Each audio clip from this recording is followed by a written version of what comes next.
Anthony Rizzo here with David Ross at Murphy's Bleachers, kicking off our reunion podcast about the 2016 Cubs with real behind-the-scenes stories. Today, it's our turn. We're walking through that ride with the same clubhouse energy, jokes, dances, and a little too much honesty. What's life been like since you hung them up, and how wild was your Chicago homecoming?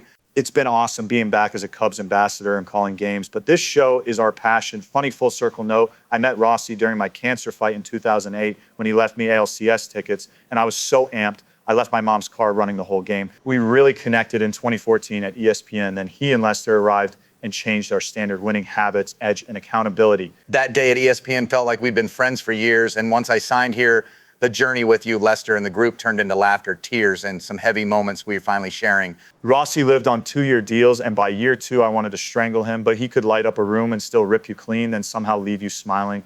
It's the classic sandwich, praise, hard truth, praise. And it worked because that clubhouse had the character to take it and grow. You and Lester raised our professionalism and taught me the daily energy it takes to win, which makes losing feel unbearable once you've tasted it. Championship teams stack focus days, sweat the little things, and then trust talent and a few breaks in October. The August 2015 sweep of the Giants flipped our belief boat races on the field, karaoke after, and a team that knew it was good. Beating a group with that resume told us we belonged, and the young guys settled in, by the way. Your home run derby in Cincy was a blast. We partied too hard in Pittsburgh once. I rolled into a day game and hit into a bases-loaded double play. You torched me. I snapped back, then went deep, and we laughed through it. I was blunt because you asked, and when you homered, you stared me down like, keep that same energy, which I happily did.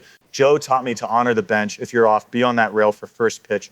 Lesson I carried the rest of my career. I've called out vets for vanishing on day games because everyone deserves your eyes when they grind. Losing to the Mets in 2015 hurt, but Lester's toasts and our wild parties bonded us and set the tone for 2016. We came back starving Dexter's surprise return, and Lackey's edge filled in gaps, and the whole Grandpa Rossi thing became its own sitcom. In 2016, we carried a humble swagger like the ending was already written, and we said it out loud. Joe kept us loose and framed pressure as a target to embrace, so the curse talk never crept in. Vegas exhibitions were a team-bonding circus, late nights, then a Bloody Mary and mimosa bar before first pitch, and we still handled business. I was a corpse on the table and still caught my innings, then went right back out for night 2. Road workouts with Busy became our ritual. Equinox in Newport, Muscle Beach, the Bright Gold's Gym tanks, and one ill-timed monkey bar session shredded my hands before game 2. Those mornings turned into my favorite rhythm on the road: lift, lunch, nap, ballpark, and they deepened our bond. Your 100th here was pure joy, and Yachty twice stopping the game for ovation showed the respect you earned.